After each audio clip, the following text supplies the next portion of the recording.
Hello everyone. In this video, we are going to discuss the fourth technique to solve the recurrence relation named as a master theorem. Very important and interesting concept for solving the recurrence relations.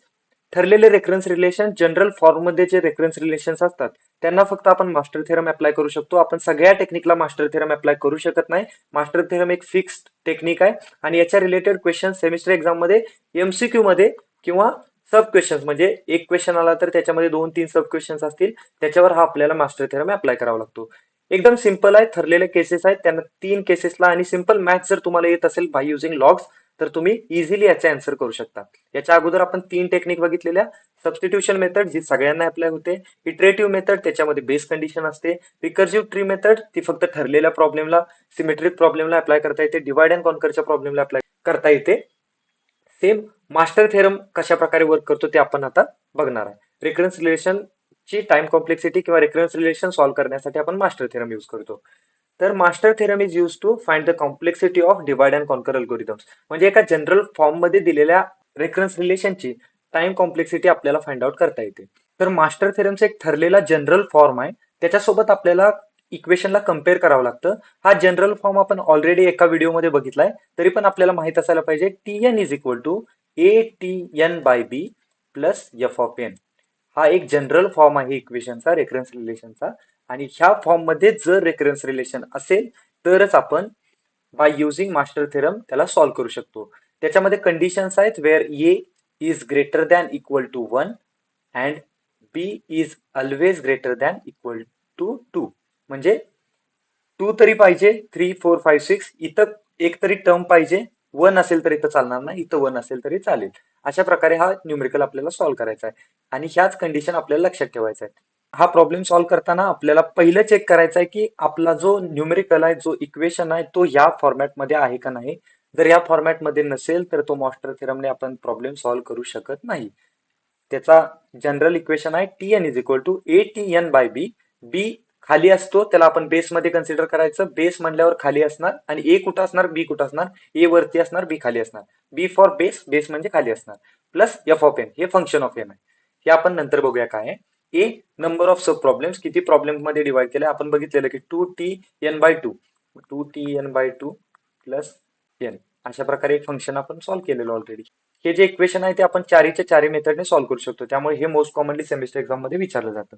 आणि हे आता तुम्हाला पाठच पाहिजे. याच्या related कसाही question येऊ दे, तुम्ही हे इक्वेशन इझिली सॉल्व्ह करता आलं पाहिजे. तुमचं प्रॅक्टिस एवढं झालं पाहिजे. ओके. तर आपल्याला ए ची व्हॅल्यू म्हणजे नंबर ऑफ सब प्रॉब्लेम्स आहेत. Then N by B size of each sub problem.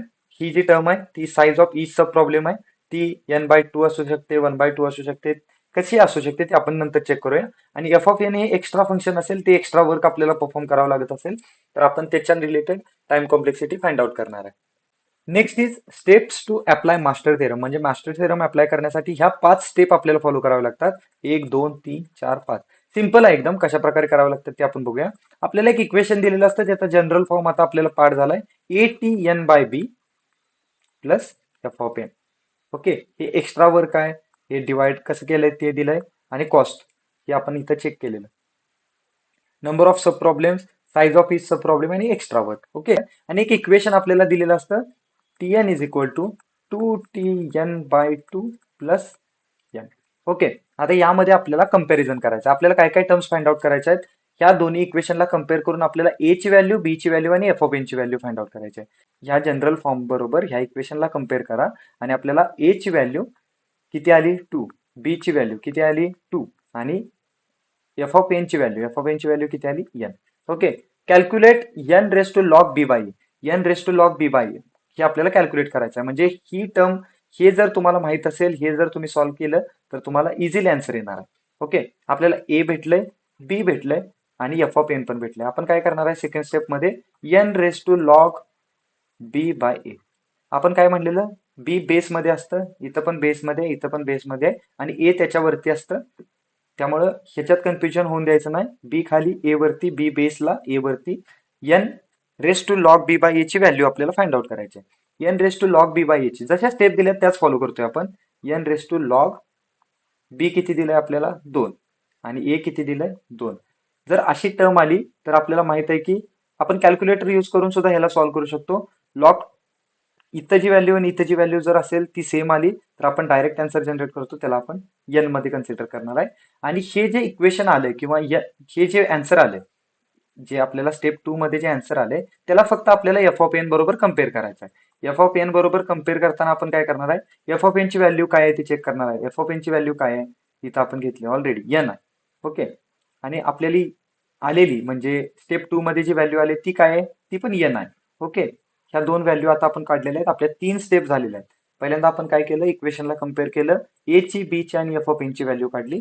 Then आपल्याला काय सांगितलेलं, N raise to log B by A ची व्हॅल्यू फाइंड आउट करा, आपण ती काढली. आणि त्याच्यानंतर आपल्याला काय सांगितलेलं, कम्पेअर करा एफ ऑफ एन सोबत. आता एफ ऑफ एन सोबत कम्पेअर केल्यानंतर आपल्याला समजलं की from 2 and 3 both values are same. Okay, are equal to म्हणजे same. Okay. Choose the case. आता तुम्हाला ह्या 3 केसेस माहित असणं गरजेचं आहे. मास्टर थेरम सॉल्व्ह करायचा असेल तर एकदम सिंपल ह्या 3 केसेस माहित असणं गरजेचं आहे. 3 केसेस काय आहेत, केस 1 मध्ये एफ ऑफ एन ची व्हॅल्यू ही स्मॉलर असते N raise to log B by एनच्या. म्हणजे आपल्याला हे पाठ करायची काही गरज नाहीये, आपल्याला ह्या 3 कंडिशन माहित असायला पाहिजेत. पहिल्या कंडिशन मध्ये एफ ऑफ एन ची व्हॅल्यू ही स्मॉलर असेल दॅन लॉग बी बाय एच्या, N raise to log B by एच्या. देन दुसरी केस आहे एफ ऑफ एन ची value equal to N raise to log B by A असेल. आणि तिसऱ्या केसमध्ये एफ ऑफ एन ची व्हॅल्यू ग्रेटर असेल than N raise to log B by A. हे पाठ करण्याची काही गरज नाही, मी तुम्हाला सांगतो कसं लक्षात ठेवायचं आहे.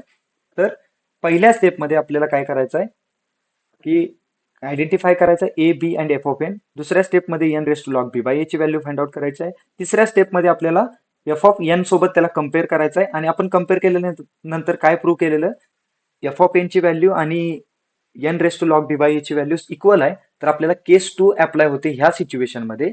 त्यामुळे आपण काय म्हणणार आहे, बॅलन्स केस कंपॅरिझन काय असणार आहे, बॅलन्स. आणि फायनल आन्सर ह्या टर्मला यूज करून काढता येणार आहे.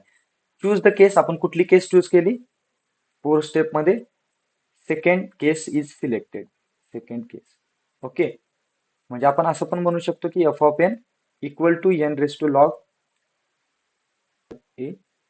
आणि फायनल कॉम्प्लेक्सिटी काढताना आपल्याला काय करायचं आहे, order of N raise to log B by A आपण ऑलरेडी काढलंय, लॉग एन.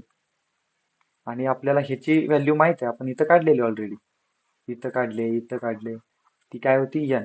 आणि याचं फायनल आन्सर काय आलंय, एन लॉग एन. आणि आपण हा न्यूमरिकल सुद्धा सॉल्व्ह केलाय बाय युझिंग मास्टर थेरम. आपल्याला 3 केसेस कशा लक्षात ठेवायचं आहे ते आपण नेक्स्ट स्लाइड मध्ये बघूया. फक्त एका ट्रिक मध्ये आपण हे लक्षात ठेवणार आहे सगळं. फक्त आपल्याला माहित पाहिजे की मास्टर थेरमच्या 5 स्टेप्स कोणत्या कोणत्या आहेत. ह्या 5 स्टेप्स लक्षात ठेवा. आपण हा टेबल कसा लक्षात ठेवायचा आहे ते नेक्स्ट स्लाइड मध्ये बघूया. ओके. हाच न्यूमरिकल सॉल्व्ह केलेला आहे. हाच न्यूमरिकल मोस्ट कॉमनली एक्झाम मध्ये विचारला जातो, त्यामुळे तोच सॉल्व्ह केलेला आहे. आपण एखादा दुसरा न्यूमरिकल असेल तर तो टेक्निकने सॉल्व्ह करून बघूया. याच्यामध्ये एक इंटरेस्टिंग कन्सेप्ट आहे, T N is equal to 4t N by 2 plus N. आता आपल्याला काय करायचं आहे, याला कम्पेअर करायचं आहे. T N is equal to A T N by B plus F of N. Okay. आता हा पण सिंपल प्रॉब्लेम आहे. सिंपल प्रॉब्लेम कसा आहे, तर आपल्याला ए ची व्हॅल्यू किती आली, 4. आपण कम्पेअर केलं याच्यासोबत, याला ए ची व्हॅल्यू आली 4, बी ची व्हॅल्यू काय आली 2, बी ची व्हॅल्यू आली 2. आणि एफ ऑफ एन काय आहे, एन. इथे एफ ऑफ एन ची व्हॅल्यू आहे एन. ओके. सिंपल कंपॅरिझन केलंय, compare this equation with this equation and calculate the values of or compute the values of A B and F of N.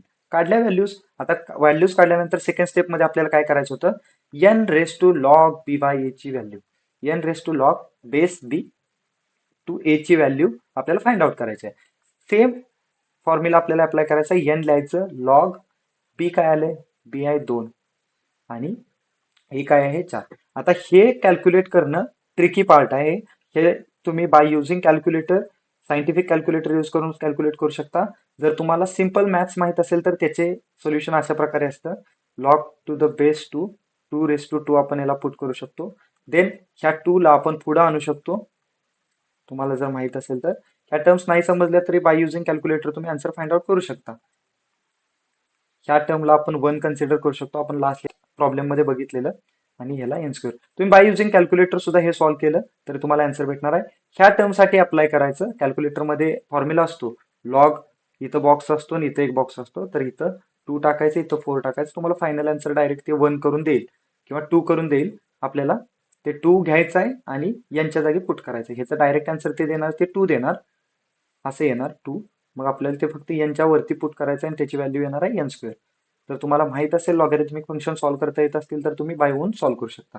तर आपली time complexity काय आली ह्या फॉर्म्युल्याने, n raise to log B base B to A काय आली value n square. Next step मध्ये आपल्याला काय करायचं आहे, आपण जी व्हॅल्यू कॅल्क्युलेट केली आहे n raise to log A to the base B, ती व्हॅल्यू फक्त आपल्याला कम्पेअर करायची आहे एफ ऑफ एन सोबत. आता आपण या स्टेपला आलो. एफ ऑफ एन आपल्या इक्वेशन मध्ये काय आहे एन. एफ ऑफ एन ला कम्पेअर करायचा, F of N compare with N log base B to ए.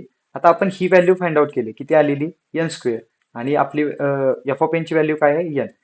ह्या व्हॅल्यूजला बघितल्यानंतर आपल्या एवढं तरी लक्षात येते की बाबा F of N is smaller than N raise to log B by A, म्हणजे अशी कंडिशन येणार आहे. आता अशी कंडिशन कुठे येते, आपल्याकडे 3 केसेस होते. 3 केसेस आपण कशा लक्षात ठेवायचे ते आधी बघूया. पहिली केस, आपल्याकडे 3च कम्पॅरिझनचे फॉर्म्युले आहेत. पहिला आहे, एक तर असेल F of N greater than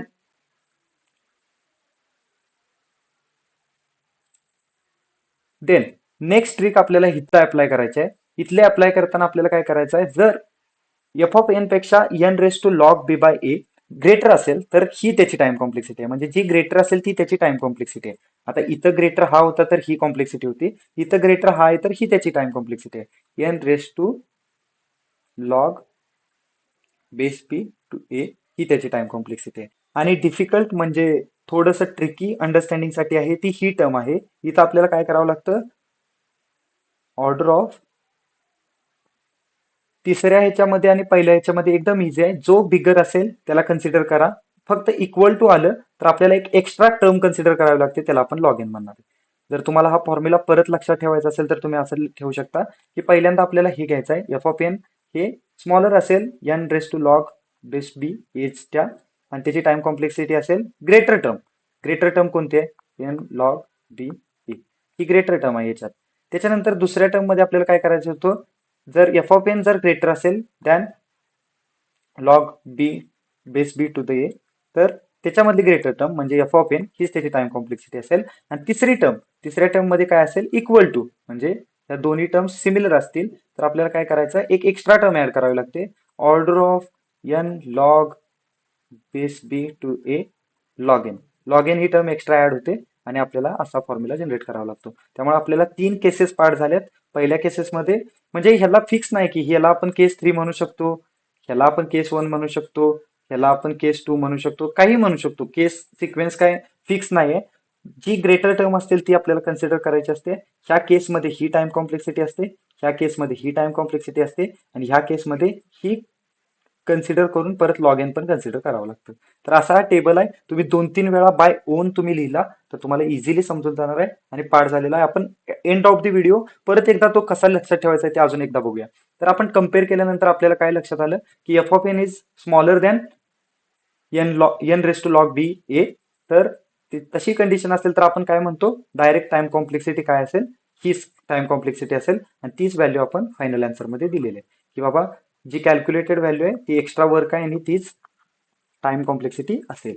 okay, तर आपण 2 न्यूमेरिकल सॉल्व्ह केले आणि आपल्याला आता टेबल पण सॉल्व्ह करता येतोय. आता इथे एक टर्म आहे, इथं आपण कम्पेअर केल्यानंतर आपल्याला ए समजते 2 आहे, बी समजते 2 आहे, आणि एफ ऑफ एन काय आहे एन स्क्वेअर.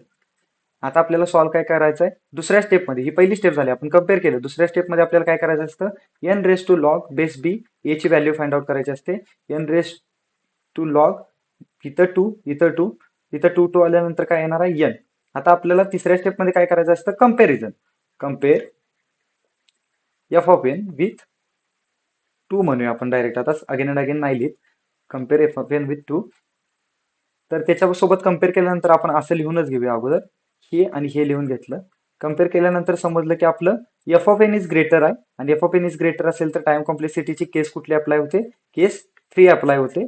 आपण डायरेक्ट म्हणतोय केस 3 असं लिहिलं नाही तरी चालेल, आपण केस लिहावी लागेल इथं की केस काय असते. त्या केसमध्ये आपण असं लिहावं लागेल की N raise to log B by A पेक्षा एफ ऑफ एन ग्रेटर असेल तर एफ ऑफ एनच ही टाइम कॉम्प्लेक्सिटी असते, आणि एक्स्ट्रा वर्क, ह्याला एक्स्ट्रा वर्क आपण म्हणतो, हीच टाइम कॉम्प्लेक्सिटी असेल, आणि त्याची जी टाइम कॉम्प्लेक्सिटी आहे equal to F of N आणि order of F of N काय आहे इथं आपण फाइंड आउट केलं एन स्क्वेअर. तर ऑर्डर ऑफ एन स्क्वेअर ही त्याची टाइम कॉम्प्लेक्सिटी. ओके, तर अशा प्रकारे आपण मास्टर थेरम कसा सॉल्व्ह केला जातो, कसा वर्क केला जातो याच्याबद्दल ट्रिकी टेक्निक बघितल्या. एकदम सिंपल अल्गोरिदम आहे, एकदम सिंपल टेक्निक्स आहेत, इझिली तुम्हाला अंडरस्टँड झाले असतील. नसेल अंडरस्टँड झाल्या तर परत एकदा आपण तुम्ही कमेंट करू शकता, मी परत एकदा त्याला एक्सप्लेन करेन. If F of N is smaller case 1, if F of N is equal to case 2 and if F of N is larger ते केस 3 आपण कन्सिडर करतो. असंच जर ट्रिक लक्षात ठेवली तर तुम्हाला इझिली अंडरस्टँडिंग होणार आहे. तो टेबल जर आपल्याला परत एकदा बघायचा असेल तर आपल्याला फक्त एवढं माहित पाहिजे की N raise to log base B to A ची व्हॅल्यू आपल्याला कॅल्क्युलेट करता आली पाहिजे आणि एफ ऑफ एन बरोबर कम्पेअर करता आली पाहिजे. एफ ऑफ एन बरोबर कम्पेअर केल्यानंतर जर N raise to log B by A जर ही व्हॅल्यू अशी असेल आणि एफ ऑफ एन स्मॉलर असेल तर ही केस 1 असेल आणि ही व्हॅल्यू आपल्याला टाइम कॉम्प्लेक्सिटी म्हणून कन्सिडर करायची आहे. दुसऱ्या याच्यामध्ये कसं होतं, N log B A is equal to F of N होतं आणि याच्यामध्ये टाइम कॉम्प्लेक्सिटी कॅल्क्युलेट करताना order of N raise to log B A आणि एक टर्म एक्स्ट्रा वाढते लॉग एन. आणि तिसऱ्यामध्ये आपल्याला काय करायचं होतं, कम्पेअर करताना एन लॉग बी ए ही स्मॉलर असते एफ ऑफ एन पेक्षा आणि त्याची टाइम कॉम्प्लेक्सिटी काय असते एफ ऑफ एन. सिंपल आहे एकदम, जास्त डिफिकल्ट नाहीये, तुम्हाला पाठ करण्याची काय गरज नाहीये. Recursive work is more comparison मध्ये सुद्धा दिलंय. Extra work is more, balance case आणि रिकर्सिव्ह वर्क इज मोअर. म्हणजे ह्याच्यावरून तुम्हाला अंडरस्टँडिंग आलं असेल की मास्टर थेरमने पर्टिक्युलर टाईपचे न्यूमरिकल सॉल्व्ह केले जातात. एक इझी टेक्निक आहे आणि बेस्ट टेक्निक आहे, इझिली आन्सर प्रोव्हाइड करणारी. सिंपल मॅथ्स आणि कॅल्क्युलेटरचा यूज करून आपण आन्सर फाइंड आउट करू शकतो. ऍडव्हान्टेजेस काय आहेत मास्टर थेरमचे, फास्ट मेथड आहे, इझिली आपण आन्सर जनरेट करू शकतो. गेटसाठी मोस्ट इम्पॉर्टंट आहे, गेटसाठी आपण ही टेक्निक अप्लाय करतो. इझी टू रिमेंबर, म्हणजे हे फॉर्म्युले आपल्याला आता पाठ झालेत, हे फॉर्म्युले जर पाठ असतील तर तुम्ही इझिली आन्सर जनरेट करू शकता. Then best for divide and conquer, divide and कॉन्करच्या प्रॉब्लेमला सिमेट्रिकली आपण डिवाइड करतो, अशा प्रॉब्लेमला ही टेक्निक इझी अप्लाय होते, बेस्ट टेक्निक आहे. No expansion required, final answer आपल्याला विदिन त्या 5 स्टेपमध्ये भेटतं. आपल्याला व्हिज्युअलायझेशन किंवा बॅक सबस्टिट्यूशन किंवा पॅटर्न फाइंडिंगची काही गरज नाही. Then limited to specific form, जसं आपण म्हणलेलं की सबस्टिट्यूशन मेथडने सगळे प्रॉब्लेम सॉल्व्ह होतात, तसे मास्टर थेरमने ठरलेले जनरल फॉर्म मधलेच न्यूमरिकल सॉल्व्ह होतात. जनरल फॉर्मला फॉलो करावं लागतं. कॅनॉट सॉल्व्ह अनइक्वल सब प्रॉब्लेम्स, जसं आपण म्हणलं की डिवाइड अँड कॉन्करचे सब प्रॉब्लेम जे असतात ते इक्वल मध्ये डिवाइड केलेले असतात, तसे अनइक्वल प्रॉब्लेम्सला सॉल्व्ह करू शकत नाही आपण. Does not give exact time, कधी कधी आपल्याला एक्झॅक्ट टाइम देत नाही. म्हणजे आता suppose order of N raise to 4 answer असेल किंवा order of N raise to 5 answer असेल तर त्या टर्म्समध्ये आपल्याला डायरेक्ट ह्या टर्म्सच आन्सर येतं मोस्ट कॉमनली, की बाबा आपण एफ ऑफ एन बरोबर कम्पेअर केल्यानंतर तर ही टर्म एक्स्ट्रा असेल तर हेच आन्सर येतं आणि ते आपल्याला एक्झॅक्ट टाइम मिळणं थोडंसं मुश्किल असतं. त्यामुळे केस 3 नीड इज एक्स्ट्रा कंडिशन. केस 3 जे आहे ते व्हेरी बेसिक आहे. एफ ऑफ एन ग्रेटर म्हणलं म्हणजे जसं आपण इथं म्हणलंय की एफ ऑफ एन जर एकदा ग्रेटर आलं चुकून तर हे कायमच आपल्याला डायरेक्ट आन्सर सांगतं की फंक्शन ऑफ एनच ही त्याची टाइम कॉम्प्लेक्सिटी असेल, ती एक्झॅक्ट कॅल्क्युलेट करत नाही. त्यामुळं मास्टर थेरम आहे एक इझी टेक्निक आहे, फक्त त्याचा एक डिसएडव्हान्टेजेस आहे की ते लिमिटेड टू स्पेसिफिक फॉर्म आहे. ओके, म्हणजे त्या फॉर्ममध्ये जर इक्वेशन असेल तरच हा टेक्निक अप्लाय करता येतो, नाहीतर करता येत नाही. तर ह्या व्हिडिओमध्ये एवढंच होतं. मास्टर थेरम बद्दल सगळ्या कन्सेप्ट क्लिअर झाल्या असतील तर व्हिडिओला लाईक करा, नसतील झाल्या तर कमेंट करा, आपण त्याच्यावर नंतर व्हिडिओ बनवूया. नेक्स्ट लेक्चरमध्ये आपण चेंजिंग व्हेरिएबल मेथड बघणार आहे. व्हेरी इझी आणि सिंपल टेक्निक आहे, आपण शॉर्ट व्हिडिओमध्ये बघणार आहे, जास्त इम्पॉर्टंट नाहीये. तर that's it in this video. Thank you.